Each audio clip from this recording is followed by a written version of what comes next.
Salut à tous. Qu'est-ce que la religion solaire? C'est à cette question que nous allons répondre aujourd'hui en nous appuyant tant sur ce que nous dit la nature que sur l'anthropologie religieuse.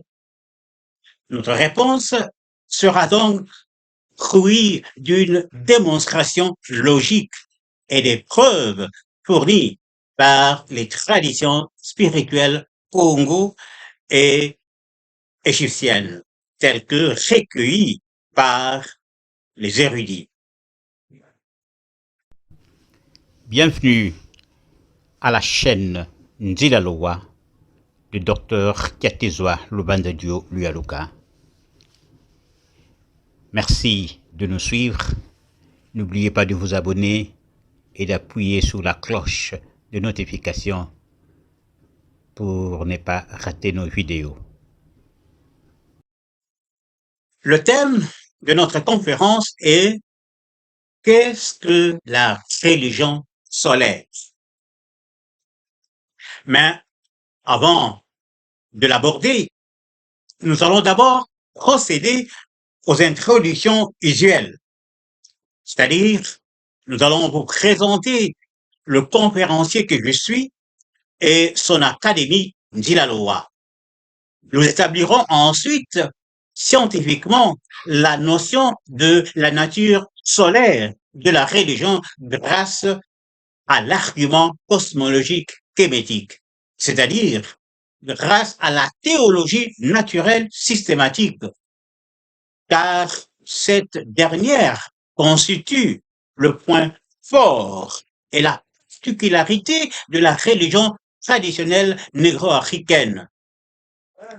Parce que toutes les religions du monde sont définies comme étant des croyances. Mais grâce à cet argument, nous démontrons que dans sa nature originelle, nature qui est gardée dans le Congo, la religion Congo, eh bien, la religion traditionnelle négro-africaine est une science exacte.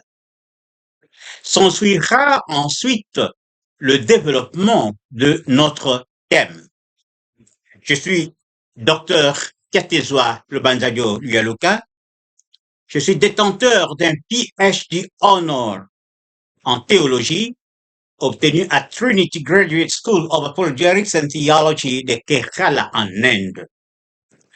Ce titre, je suis donc un chercheur en spiritualité et épistémologie traditionnelle négro-africaine. Et j'ai créé Ndilaloa, qui est une académie moderne de la spiritualité traditionnelle négro-africaine. Alors, cette académie comprend deux branches. Il y a d'abord une branche académique. Dans le cadre de cette branche, nous faisons des recherches et des publications. Cette branche s'appelle Institut des sciences animiques. Et l'Institut des sciences animiques a déjà publié 32 articles scientifiques qui sont disponibles gratuitement sur academia.edu et 15 livres. Le 16e a été envoyé cette semaine à l'éditeur pour la publication. Donc, d'ici là, ce sera 16 livres. Donc, ça, c'est la branche académique de Ndilaloa qui s'appelle Institut des sciences animiques.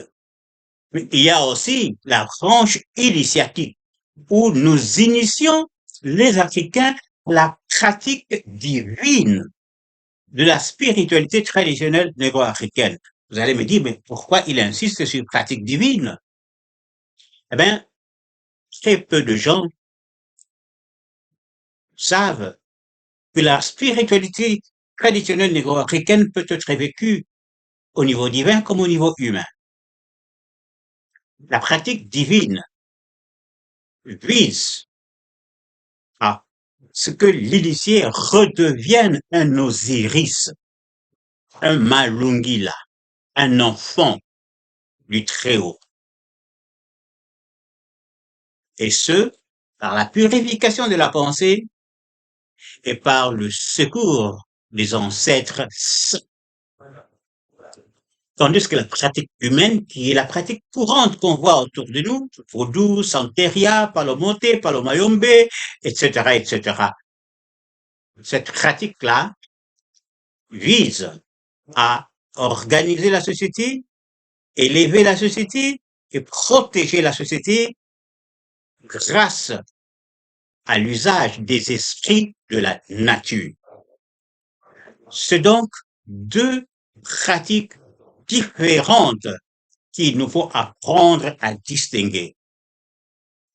Évidemment, la pratique divine est peu connue parce qu'il est gardé secret et secrète par les Bantous, spécialement les Bakongo, c'est-à-dire dans la religion Congo, le Bukongo, tel qu'il était enseigné dans le Kimpasi et tel que c'est enseigné dans notre académie Zila Loa. Et donc, Zila Loa comprend deux branches. Il y a une branche académique qui s'appelle Institut des sciences animiques. Il y a une branche initiatique qui s'appelle aussi Zila Loa. Nous initions les Africains, les Noirs, à la pratique divine de la spiritualité nous léguée par les ancêtres. Et par notre référence à l'Égypte, nous sommes un mouvement kémite.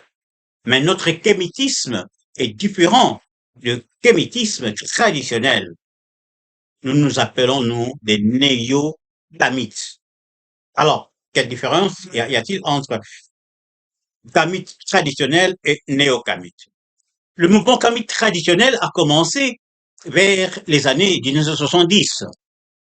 C'est un mouvement d'abord éclectique, c'est-à-dire qui puise par-ci par-là, et qui cherche à reconstruire la religion de l'ancienne Égypte en utilisant comme méthodologie l'induction et la spéculation par la relecture des hiéroglyphes. Généralement, c'est un mouvement anti-biblique et comme toutes les religions du monde, c'est une religion croyance. Ça, c'est le mouvement traditionnel kamite. Alors, nous, le néo-kamite, notre mouvement a commencé en 2008 avec la découverte de l'argument cosmologique kémétique, qui, comme je vous l'ai dit, est une théologie naturelle systématique. D'ailleurs, c'est la première dans l'histoire connue de l'humanité. Et nous, néo-kamites, nous utilisons l'approche comparative.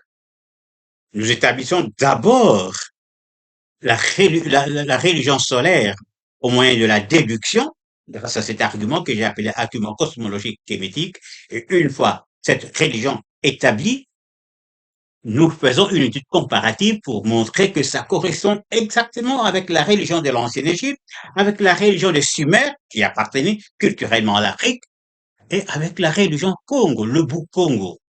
Et cela est une preuve pour nous que le Bukongo est la continuité de la religion de l'ancienne Égypte.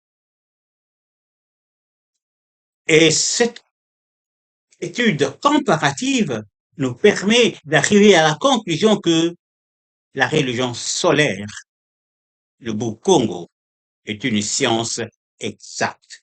C'est-à-dire, c'est un ensemble de doctrines cohérentes qui peuvent être établies par déduction, comme dans la mathématique. Nous ne sommes pas un mouvement anti-biblique parce que nos prédécesseurs, Simon Kimbangu, nous ont enseigné que la Bible contient des principes spirituels qui ont été piqués à nos ancêtres. Et donc, grâce à l'étude comparative, en comparant avec l'argument cosmologique kémétique, nous pouvons établir qu'est-ce qui nous appartient et qu'est-ce que nous ne devions pas prendre. Voilà pourquoi nous ne sommes pas anti-bibliques comme les kamites traditionnels. Alors, le thème de notre conférence, comme annoncé, c'est qu'est-ce que la religion solaire? C'est un fait incontestable que traversé par l'équateur, le continent africain est naturellement marqué par le soleil. Mais cette présence marquée de l'astre du jour dans son climat caractérise aussi le symbolisme de son discours spirituel. Cependant, le choix de ces symboles en matière de divinité n'est pas un fait de hasard. Il peut être justifié grâce à la théologie naturelle, c'est-à-dire grâce à ce que la nature nous enseigne concernant Dieu. N'oubliez pas que dans le monde de la théologie, il y a deux sortes de révélations. Il y a ce qu'on appelle la révélation spécifique ou la révélation spéciale. C'est ce que vous trouvez dans le Coran, la Bible, le Torah, Bhagavad Gita, Popol Vuh, etc. Tous ces livres-là constituent ce qu'on appelle révélation spéciale, c'est-à-dire obtenue par quelqu'un qui l'a eu et qui l'a écrit. Tandis que de l'autre côté, il y a ce qu'on appelle la révélation générale. Révélation générale, c'est-à-dire que c'est que la nature et la logique nous enseignent naturellement du Dieu. Dans la théologie occidentale, il est écrit sur le marbre que seule la révélation spécifique peut amener au salut. Et la révélation générale, c'est-à-dire la théologie naturelle, se limite à spéculer sur l'existence de Dieu, à chercher à démontrer l'existence du Très-Haut, mais n'y arrive. Alors que la révélation générale, telle que développée par la loi, mène au salut et est une science exacte. C'est-à-dire, n'appelle pas à des spéculations, comme c'est le cas dans les différentes révélations, pour les différentes révélations spécifiques. Nous partirons donc de l'argument cosmologique kémétique en tant que théologie naturelle pour établir le symbolisme du soleil en ce qui concerne les divinités célestes, mais aussi pour ce qui est de leur manifestation temporelle, c'est-à-dire les divinités qui sont sur le plan temporel et les êtres humains. À cet effet, l'argument cosmologique peut être sommairement énoncé de la manière suivante. Je suis un être individuel, vous êtes des êtres individuels, donc cet univers temporel où nous habitons est un agrégat d'individualité. Et puisque c'est un ensemble d'individualités, cet univers est donc une entité aussi individuelle.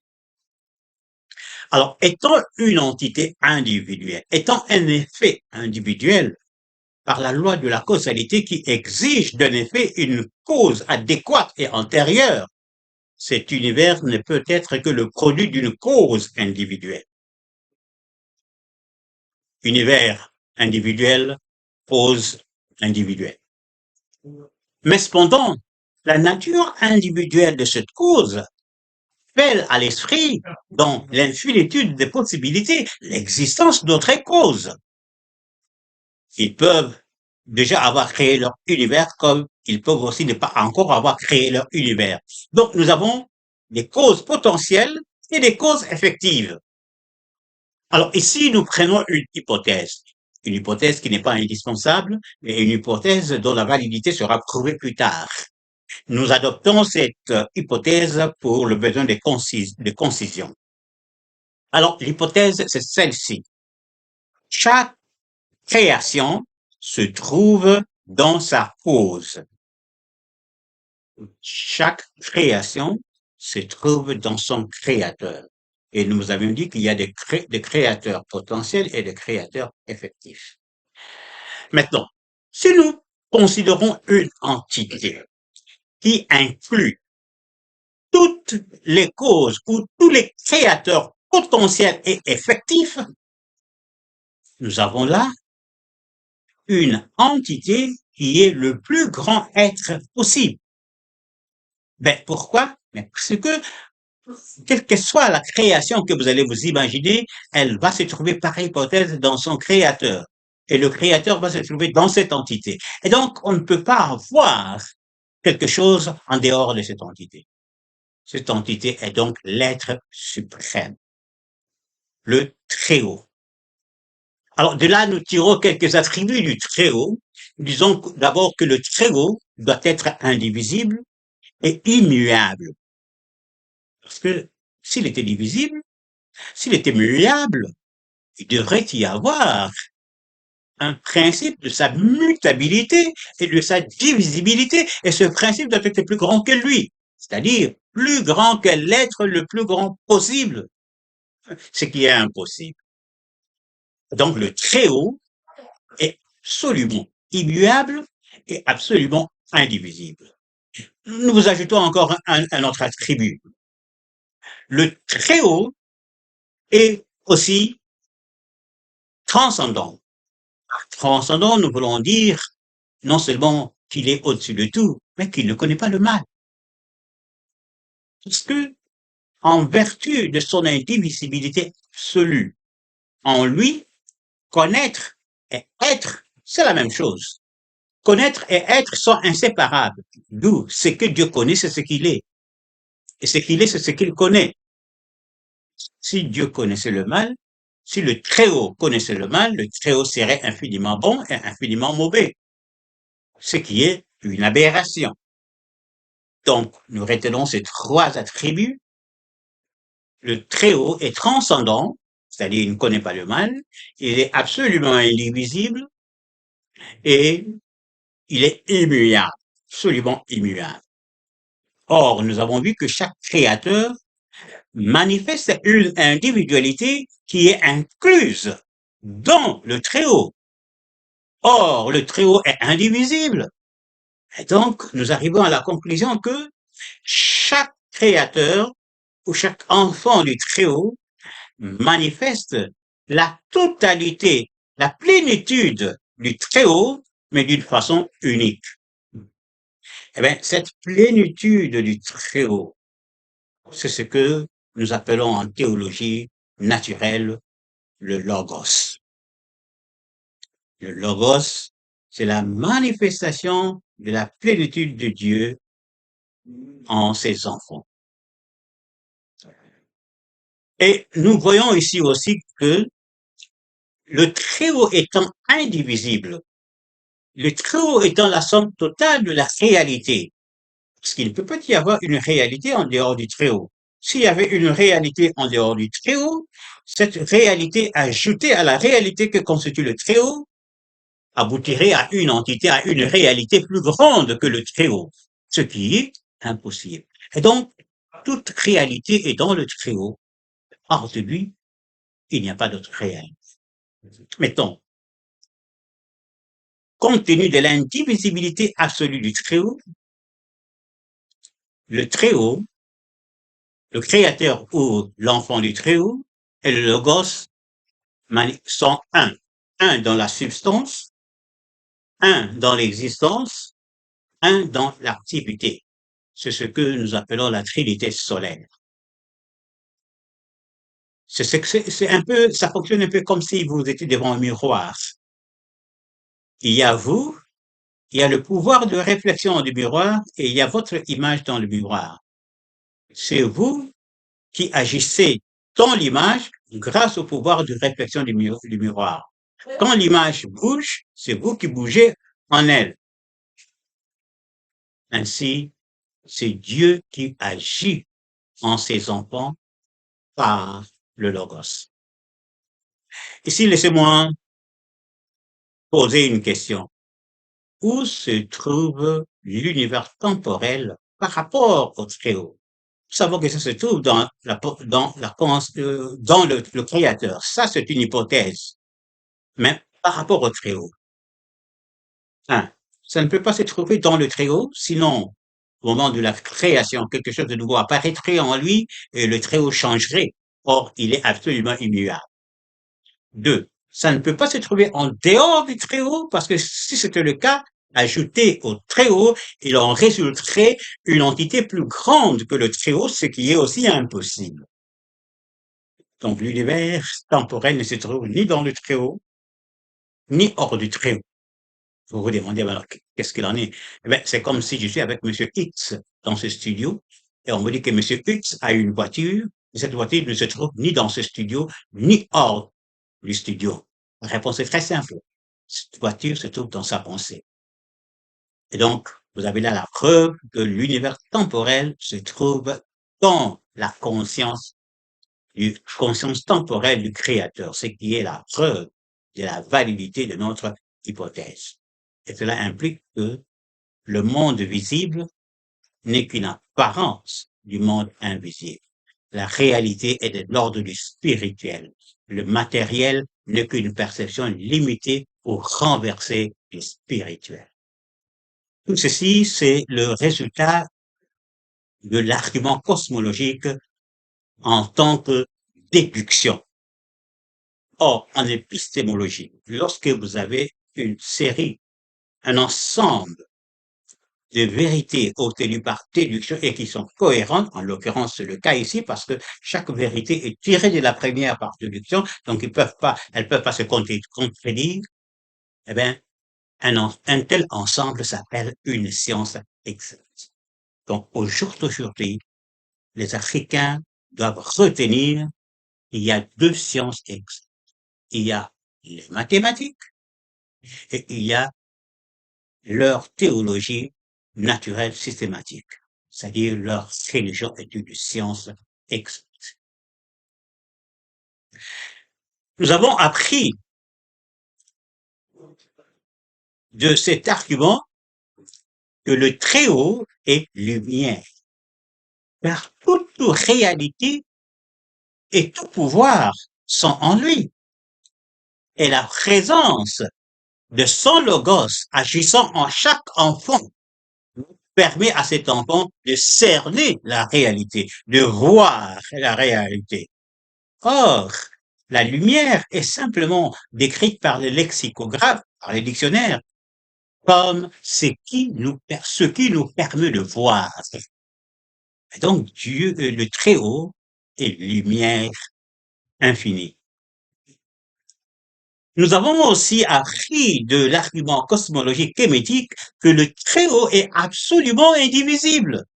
D'où, en tant qu'expression d'une individualité incluse dans le Père-Mère, c'est-à-dire le Très-Haut, chaque enfant du Très-Haut manifeste la totalité de sa gloire infinie, la totalité de sa lumière infinie. Ainsi, manifestant la lumière infinie de l'être suprême, chaque créateur manifeste un potentiel et donc un soleil au ciel. Faisant allusion à cette nature céleste des enfants du Très-Haut, la tradition Congo appelle le créateur Mumba Loa. Loa veut simplement dire solaire, le créateur solaire. Et la tradition du Kassai appelle le créateur Maweja et dit de lui Maweja Nangla, Jiva Katangla, Katangli Tishiki Wakutangla wa Mwasan Sessa.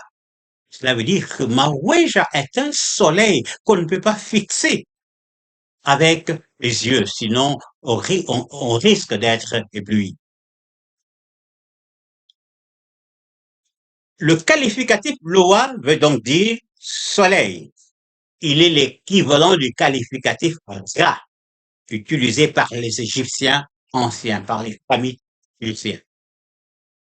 Il nous faut noter aussi que toute réalité étant dans le Très-Haut, l'univers temporel n'est qu'une perception limitée de sa réalité céleste qui n'est qu'un agrégat des soleils. Toute chose sur le plan temporel n'est qu'une manifestation limitée ou renversée de sa réalité céleste en tant que soleil.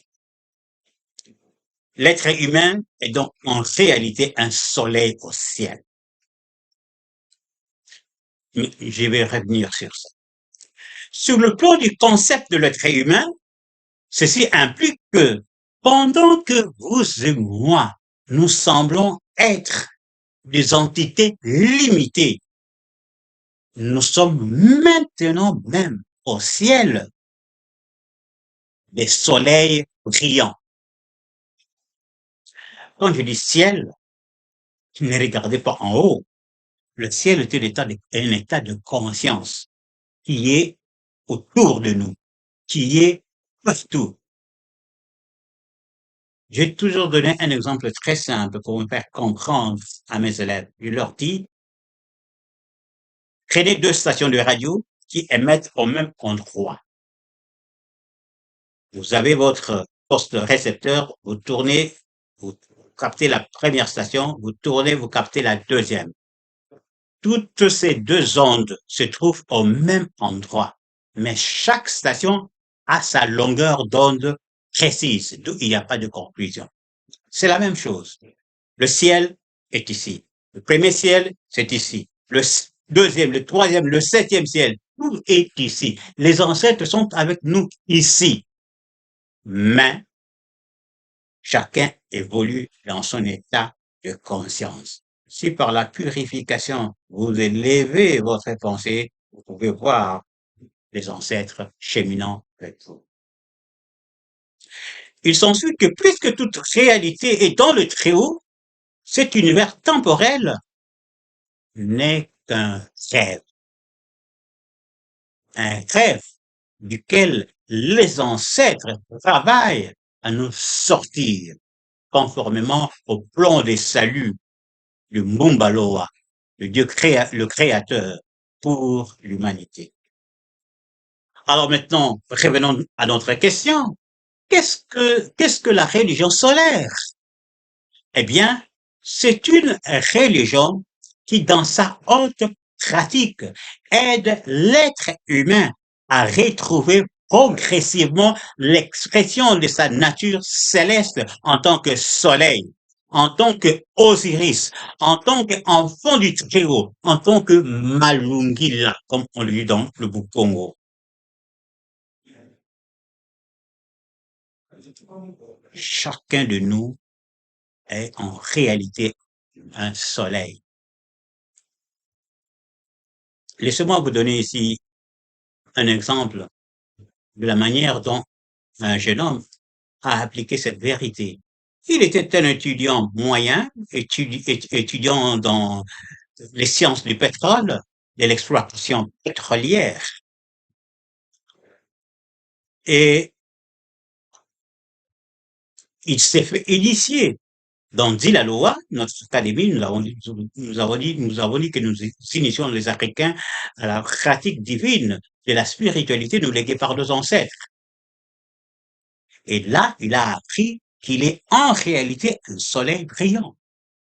Il a aussi appris que grâce à la purification qu'enseigne l'initiation, il peut commencer à manifester cette nature. Eh bien, en appliquant cette vérité, en s'y mettant, il est passé d'un étudiant moyen qu'il était un étudiant brillant.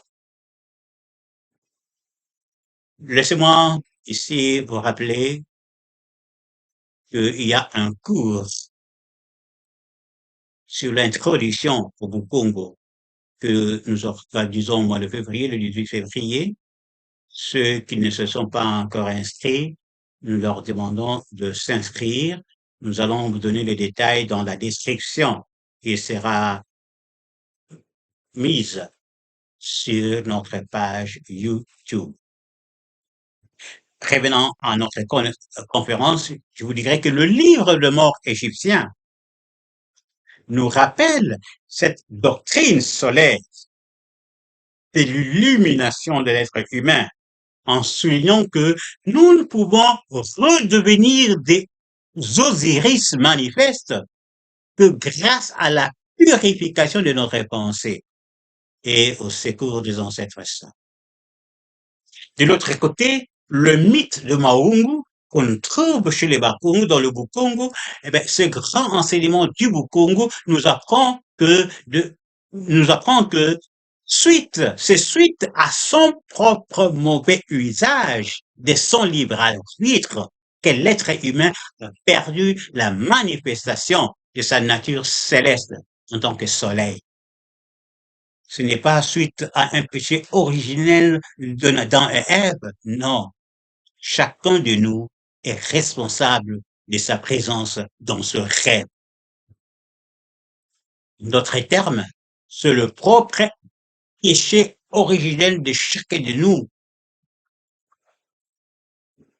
qui nous a fait tomber dans ce rêve.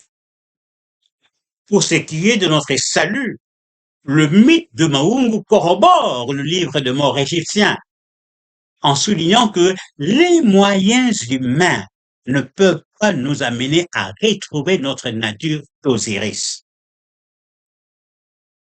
Je vous ai dit que dans la pratique humaine, on vise à élever, organiser et protéger la société.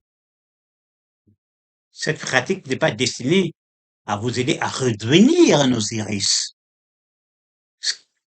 Scrutez toutes ces religions, vous verrez qu'elles ne vous aident pas à redevenir un Osiris. C'est dans la pratique divine qui est dans le livre des morts égyptiens, qui est inscrit dans le mythe de Maungu, qu'on vous montre que la voie pour redevenir un Osiris, c'est la pratique divine. C'est la purification de la pensée et le secours des ancêtres saints. Tout ceci nous apprend que la pratique humaine de la religion traditionnelle négro-africaine nous aide seulement à organiser, élever et protéger la société. Mais les deux pratiques sont indispensables. Et en Égypte ancienne, comme dans le royaume Congo, ces deux allaient de main dans la main. La pratique divine sans la pratique humaine n'est que une connaissance d'une minorité et qui ne participe pas à l'élévation de la majorité. Et la pratique humaine sans la pratique divine conduit à une stagnation, ce que le pouvoir commence dans le divin, les divins, les initiés du divin développent le pouvoir et le transmettent comme pouvoir humain. Donc les deux pratiques sont complémentaires dans leur action pour l'élévation de notre civilisation. Et la pratique humaine est celle qui est généralement visible dans le paysage culturel africain. Cependant, on nous apprend que seule la pratique divine de la religion traditionnelle négro-africaine nous amène finalement à atteindre l'objectif de ce voyage temporel. Et cet objectif, c'est quoi? C'est redevenir des soleils brillants, des Osiris, des Malungila. Ailleurs, on dirait aussi des Maung. Malungila et Maung sont des synonymes. Et cette pratique, qui actuellement est celle d'une minorité de Bantous, spécialement les Congos, nous fait redevenir des Osiris par la purification de la pensée et le secours des ancêtres saints. En conclusion, la théologie naturelle systématique et l'anthropologie religieuse nous apprennent que chacun de nous est en réalité, maintenant même, un soleil sur le plan céleste. Cette nature céleste perdue ne peut être retrouvée que dans la pratique divine de la spiritualité, grâce à la purification de la pensée et le secours des ancêtres saints. La religion solaire est donc celle qui, ce mécanisme, nous amène à redevenir des Osiris, des Malungila, des enfants du Très-Haut d'une façon manifeste. Merci beaucoup. Si vous avez aimé cette vidéo, s'il vous plaît, likez et partagez. Pour en savoir plus sur ce sujet, veuillez consulter mes livres disponibles chez Amazon.